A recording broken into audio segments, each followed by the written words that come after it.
Bonjour à tous, alors on se retrouve pour une nouvelle vidéo. Donc là je viens de finir sur la partie d'embase. Donc là j'ai fini mon embase, elle est bien appairée avec les bas carters. Donc là ce qu'il me reste à faire c'est à reprendre dans le fond. Donc là il faut que je signale dans le fond mais j'arrive plus à l'atteindre correctement.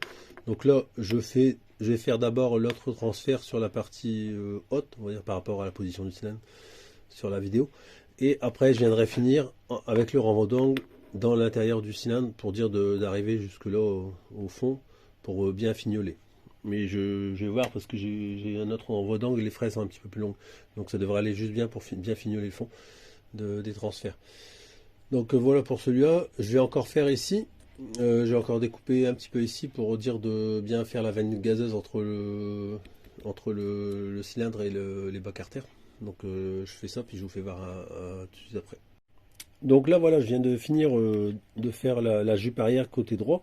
Donc là j'ai juste on va dire arrondi et j'ai gardé la hauteur de jupe. Donc j'ai juste descendu la valeur ici du gros genre de gros chanfrein là ici et je me suis arrêté à peu près à ce niveau-là. De toute façon on le voit. Ça, j'ai même encore un petit bout là. Donc là c'est juste bien, ça ouvre bien le passage des gaz. Donc là je vous fais voir avec le bas carter ce que ça donne. Voilà, voilà, voilà. Donc voilà. Là on voit que le passage ici est bien ouvert contrairement à tout à l'heure. Vous voyez, mon doigt il est même un peu en dessous de la jupe arrière. Donc là, ici c'est bien ouvert et ça vient bien sans engager l'essence ici. Voilà.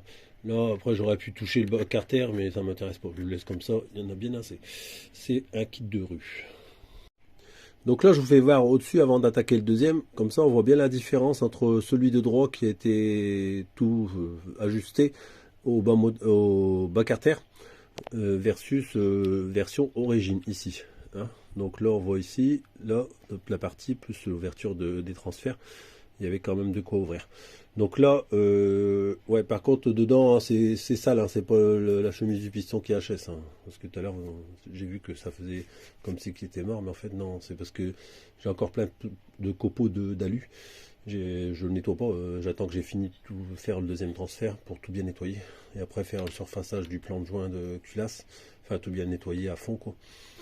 Et après, je vous fais voir ça, du coup, tout de suite après que j'ai fait la deuxième partie du deuxième transfert. Bon voilà, donc le deuxième transfert vient d'être fini là. Je vais encore peaufiner un petit peu l'intérieur. Donc là je vais attaquer ici là, le deuxième côté pour faire pareil que là, la jupe. Et comme ça j'aurai fini de faire le cylindre.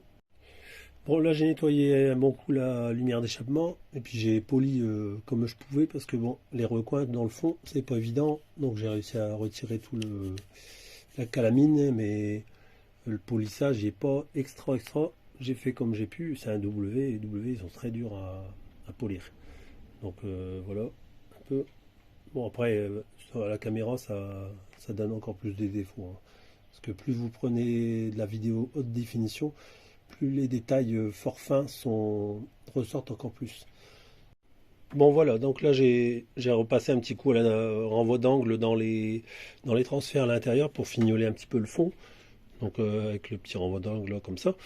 Donc là, bah, j'ai vraiment fait qu'un petit passage léger, quoi, en fait, hein, parce que ils étaient très propres les transferts. Donc j'ai fait pareil des deux côtés. Donc là, j'ai fini l'opération du cylindre. Donc là, il faut que je nettoie un bon coup parce que, comme vous pouvez voir, j'ai encore tous les copeaux dessus. Et la lumière, bon, vue d'intérieur, voilà, elle est propre. La lumière d'échappement. Excusez-moi, je suis un petit peu malade. Donc là, pour le cylindre, c'est bon. J'ai fini. Donc là, les deux oreilles d'ACDC derrière, là. C'est bien parce que ça m'a fait penser aux oreilles d'ACDC. C'est pour ça que je dis ça. Et voilà. Donc là, ils sont finis. Donc là, je vous fais voir la différence entre un origine 238B non retouché. Donc voilà comment il est. Et le 238B que je viens de retoucher là ici avec la retouche des transferts. Ici le travail sur la jupe à l'arrière. Donc voilà ce que ça donne entre les deux. Voilà, voilà. Donc là on voit vraiment que d'origine, ils sont vraiment petits les transferts. Donc on peut vraiment bien les agrandir. Voilà. Bon voilà, en attendant que le cylindre fait trempette, je l'ai mis à tremper pour le dégraisser bien correctement. Donc là, pendant ce temps-là, en fait, je vais démonter le joint de culasse, le joint torique de culasse, ainsi que le bouchon. Et après, je vais attaquer la chambre de combustion, je vais bien la polir. Et après, bien nettoyer la culasse pour pouvoir la préparer et la mettre en peinture. Alors, petit conseil, si vous devez démonter le bouchon comme moi, mettez bien du dégrippant, parce qu'il y a des fois, il y en a, ils mettent ça avec un frein de filet. Donc là, comme je ne sais pas l'origine de la culasse, lorsque je l'ai acheté, je ne sais pas ce qu'en a fait la personne, je l'avais acheté sur eBay, donc je ne sais pas du tout. Et là, par défaut, je mets du dégrippant. Et surtout, calez-le bien dans l'étau. Alors, je ne l'ai pas serré, hein, j'ai juste mis en imposition. Et après, je vais mettre ma main comme ça, bien en appui au-dessus, pour bien bloquer, pour éviter que ça tourne. Et après, je vais dévisser avec la clé à pipe, quoi. Mais je vais y aller mollo parce que c'est de l'alu. Et entre-temps, je vais remettre du déripant au fil de l'eau. Voilà. Bon, là, l'écrou, il est venu. Donc, au bout de 2 tours, j'ai réussi à le dévisser correctement. Il était vraiment fort dur pendant 2 tours. Donc là, comme vous pouvez voir, la partie qui est blanche, là, c'est du frein de filet. Donc là, surtout, quand vous avez des écrous qui ont été montés au frein de filet, il faut bien venir renettoyer toute la partie filetée de la culasse, sous risque de foirer le pot de vis. Donc là, je vais y aller avec une petite brosse métallique. J'en ai une qui passe nickel dedans. Et je vais bien nettoyer pour que le filet est bien propre. Voilà. En premier, je vais faire la chambre de combustion. Donc là, vous voyez, elle est stock, on le voit, elle est encore un peu granuleuse. Donc je vais bien polir la chambre de combustion tout en gardant la forme d'origine. Et après, je ferai tout ce qui est nettoyage de la culasse, tout bien passer un bon coup de brosse là ici. Parce que comme je vous l'avais dit, je vais la repeindre. Donc là, je l'ai bloqué dans l'étau, c'est pour ça. Parce qu'en fait, la culasse est trop fin pour que je mette des cales de bois en dessous. Donc je la mets dans l'étau, mais comme je vais la repeindre, c'est pas gênant. Donc je ne l'ai pas serrée comme un bourrin, elle est maintenue, elle ne bouge pas. Et donc là, je fais la chambre de combustion. Bon voilà, donc là, je viens de faire le ponçage de la chambre de combustion. Donc j'ai utilisé ces 2 papiers-là. Ce papier-là, là, qui n'est pas tellement râpeux, là, qui est juste bien par rapport à la granulosité que j'avais dans la culasse. Et après, j'ai fini le 500 à l'eau à sec. Donc là, voilà l'état de surface que j'ai. Donc encore une fois, hein, là, j'ai une bonne qualité de vidéo. Donc en fait, ça fait plein de rayures. Mais quand on regarde visuellement, on les voit même pas les rayures. Donc là, je vais passer à la phase de polissage de la culasse pour avoir vraiment un état bien lisse. Voilà. Bon voilà, la chambre de combustion est finie. Donc là, elle est polie. Voilà. Là, elle est bien brillante. Bien effet miroir. Et maintenant, je vais finir de faire la culasse, tout le nettoyage un petit peu. Je vais faire ça que j'ai une brosse métallique, je vais le faire tout le tour là ici. Je vais tout bien nettoyer parce que c'est vraiment grande. Et au niveau du joint torique là ici également. Et puis après, j'ai bien surfacé un bon coup la culasse, la nettoyer un bon coup derrière, la poncer légèrement pour pouvoir après la mettre en peinture. Et puis nettoyer aussi bien le filetage du bouchon. Et j'ai les bouchons neufs bien entendu. Voilà. Bon voilà, là j'ai tout nettoyé l'intérieur ici, là, ainsi que là le logement pour le joint torique. Donc j'ai fait ça avec les petites brosses métalliques comme ça sur Dremel. Ça va super bien. Et puis ça retire la saleté. J'ai mis même pas 5 minutes pour faire tout ça. Et du coup, je vais faire pareil dans le cylindre également. Donc là, j'ai retiré le plus gros de la saleté. Bon coup de nettoyage, hein, parce qu'il y a plein d'images qui va dedans, bien sûr. Je vais pas laisser ça dedans. Je vais encore passer un petit coup avec papier de verre ici, fort fin dans les goujons, parce que ça, à force, ça vient... Il y a la condensation qui vient se colmater là-dedans, et après ça fait un peu comme je sais plus comment ça s'appelle, c'est de la rouille d'aluminium, c'est un nom. Et en fait, ça vient bloquer les goujons, ça vient bloquer entre les goujons et les trous de culasse. Excusez-moi, j'ai vraiment la voix enrouée. Donc voilà, maintenant que j'ai fini l'autre face, je vais m'attaquer à la face de devant. Donc ce que je vais faire, c'est que je vais nettoyer, poncer la culasse, et également refaire bien au propre tous les petites parties qui restent couleur alu d'origine. Je vais refaire comme l'origine de la culasse. Donc là pareil, bien nettoyé, hein, j'ai déjà dit tout à l'heure.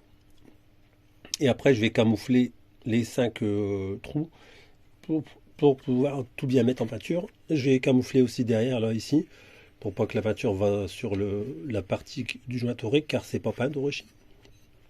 Donc voilà, donc je prépare tout ça, mais je vais pas peindre aujourd'hui. Bon voilà, j'ai poncé j'ai nettoyé, je l'ai poncé. Là ici j'ai passé un petit coup, j'ai un genre de fraise en pierre bien plat. Donc là j'ai repassé un coup sur tous les logements en fait, les épaulements. Et heureusement parce que c'était vraiment bien défoncé. Bon, j'ai pas réussi à tout récupérer, hein, j'ai pas une fraiseuse hein, malheureusement. Parce que la fraise ça aurait été bien, enfin une fraise, je parle d'une fraiseuse. Là ça aurait été bien de reprendre un petit peu vraiment les épaulements. Donc voilà, bon, ça restera comme ça va aller quand même. Et j'ai poncé pour dire de bien casser le brillant de la peinture. Donc là, je vais remettre de l'après derrière ça et de la peinture noire. Donc là, ce que je vais encore faire là, juste maintenant, sur la culasse, c'est la dernière chose qui me reste à faire, c'est refaire un surfaçage. Parce que le plan de joint, je sais pas, à chaque fois les gens, quand ils démontent ça, ils y vont au cutter ou au sabre, hein, j'en sais rien. Mais du coup, là, je vais bien la reprendre pour qu'elle soit bien lisse. Et après, j'arrête sur la culasse et je reprends le cylindre. Bon, bah voilà, je viens de finir de surfacer le plan de joint de culasse. Donc bon, il y avait de quoi rattraper.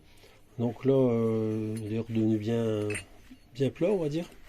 Et là, la culasse, du coup, j'aurais plus qu'à faire le cache ici, les 5 caches avant la peinture. Et après, elle sera finie. Voilà, donc j'arrête là pour la culasse, puisque je vais pas la peindre aujourd'hui. Et là, je vais continuer sur le cylindre, finir de nettoyer le cylindre. Bon voilà, j'ai fini de nettoyer le cylindre, donc je l'ai nettoyé, dégraissé. Donc là, il a repris un petit peu de couleur, on va dire. Il est un peu plus propre qu'avant. Donc là, je vais refaire un bon surfaçage du plan de joint du cylindre. Là. Et puis après, je fais la petite touche, je change l'écrou également. Et après, je fais la petite touche finale de finition du cylindre. Voilà. Bon, récapitulatif, la culasse est finie. Je me dépêche parce que ma femme est venue me chercher. Il est déjà 19h, donc je ne traîne pas. Je finis la vidéo. Donc là, voilà, la culasse, elle est finie. Donc il n'y aura plus que l'écrou à mettre, mais je vais peindre avant. J'ai réfléchi, je vais peindre avant pour que ce soit nickel. Donc ça c'est bon. Après, ensuite là, je viens de finir le cylindre. Donc là, j'ai fini de le nettoyer.